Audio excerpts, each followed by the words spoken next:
So the New York City Police Department set to begin training its officers to start using body cameras. The move is part of a controversial pilot program, which comes just as the city braces for potential protests ahead of a ruling over the chokehold death of a Staten Island man earlier this year. The decision also follows similar moves by police departments across the country. In Houston, Police Chief Charles McClellan says the footage collected by the cameras will be unfiltered. This is unfiltered through the eyes of the officers. This is an independent, objective piece of evidence. But all this now sparking a heated legal debate. Joining us now, Arthur Aidala and Jonna Spilbor, both former prosecutors and defense attorneys.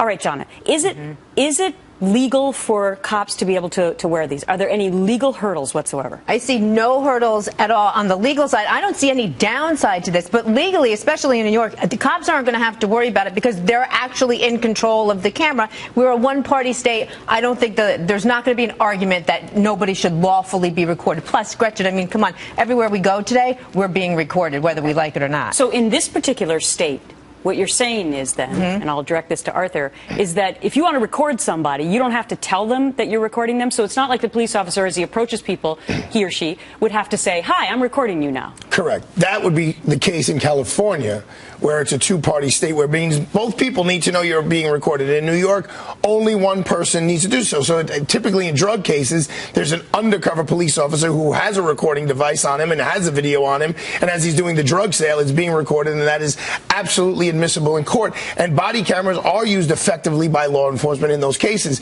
The issue I have here is, Gretchen, besides your job, there are very few jobs where you're on television the whole time and you're being supervised, but everything what about you this? do. Everyone's recording everybody doing whatever. But not always, not every second. And I don't know the details of the program yet because it's a pilot program, so they haven't been figured out. What happens, all kidding aside, when he has to go to the bathroom? Like, do you have the ability to turn it on and turn it off? Well, because the same argument will be made, well, the cop turned it off when he wanted to turn it off. That's interesting about privacy as well, and also that the cop could potentially turn it off. But could it be that potential perpetrators, Jonna, may not open up as much now because they know the cop has a camera on?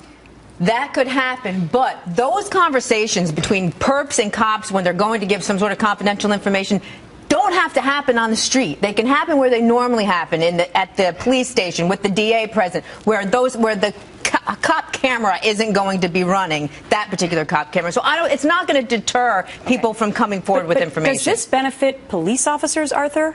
In some or cases, potential criminals? Probably both. You know, it's going to be a case-by-case basis because there are plenty of times when police officers are accused of doing something horrifically wrong, which they did not do at all.